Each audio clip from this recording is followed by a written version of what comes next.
আসসালামু আলাইকুম। গণভোট নিয়ে রিট হয়েছে। রিট হওয়ার পরে জামাত ইসলামীর আইনজীবীদের চুলকানি শুরু হয়ে গেছে যে গণভোট এবং বিভিন্ন বিষয় নিয়ে যে রিটগুলো হয়েছে এতে সরকার থাকবে এক পক্ষ, অপোজিট পক্ষ আর আরেক পক্ষ থাকবে, কিন্তু জামাতে আইনজীবীরা সম্ভবত নিজেরা পক্ষভুক্ত হওয়ার চেষ্টা করছে বা চেষ্টা করে হয়তো সফল হয়েছে, আমি জানি না। তবে শিশির মনির জামাতের সেই মাফিয়া আইনজীবী যে গত 1.5 বছরে বাংলাদেশে আইন জগতে মাফিয়া তন্ত্র প্রতিষ্ঠিত করেছিল, সেই শিশির মনির বলছে গণভোট না থাকলে নির্বাচন কীভাবে থাকে। শিশির মনিরকে মতো একজন আইনজ্ঞ, সে অবশ্যই আইনের ব্যাপারে আমার চেয়ে অভিজ্ঞ এবং অনেকের চেয়ে অভিজ্ঞ, তাকে বোধহয় আমি বোধহয় একটু আইন শেখাতে পারি যে গণভোট না থাকে নির্বাচন কীভাবে থাকে। নির্বাচনটা আছে সংবিধানে, কিন্তু গণভোটটা সংবিধানে নেই। একটা প্রশ্নই যে যেহেতু সংবিধানে গণভোট নাই অতএব গণভোট থাকে না, কিন্তু নির্বাচন থাকে, এবং নির্বাচন থাকলে নির্বাচন সংসদ থাকে, নির্বাচিত সংসদ থাকে, নির্বাচিত সংসদ থাকলে সরকার থাকে, সরকার থাকলে দেশ পরিচালনা করা যায়। অতএব গত 15 বছর শেখ হাসিনা যে সরকারটা পরিচালনা করেছিল সেটা সংবিধানে ছিল, সেটা আইনের মধ্যে ছিল।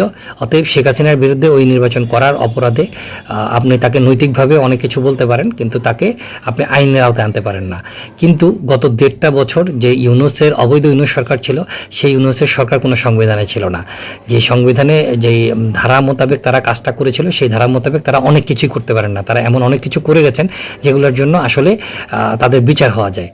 অর্থাৎ এই শিশির মনিরকে আমি আইন শেখা মানে শিশির মনিরের মতো লোকজন যেসব কথাবার্তা, সস্তা কথাবার্তা বলছেন বা জামাতি কথাবার্তা বা মুনাফিকি কথাবার্তা বলছেন, তাকে এটুকু বলতে চাই, যদি নিজেকে আইনজ্ঞ মনে করেন তাহলে আইনের ভাষায় কথা বলেন, কোনো মানে ধুনফুন বোঝানোর চেষ্টা করেন না। গণভোট সংবিধানে ছিল না, যে অধ্যাদেশ জারি করা হয়েছে সেই অধ্যাদেশ সংবিধানে যদি যতক্ষণ পর্যন্ত সংবিধান এই অধ্যাদেশটাকে তার আইনে পরিণত না করছে ততক্ষণ পর্যন্ত এই গণভোট অবৈধ। এবং এই অবৈধ গণভোট নিয়ে যে লাফালাফি হচ্ছে সেই লাফালাফিটা আসলে খুব শিগগিরই বন্ধ হয়ে যাবে, যেহেতু আইনি প্রক্রিয়ায় চলে গেছে।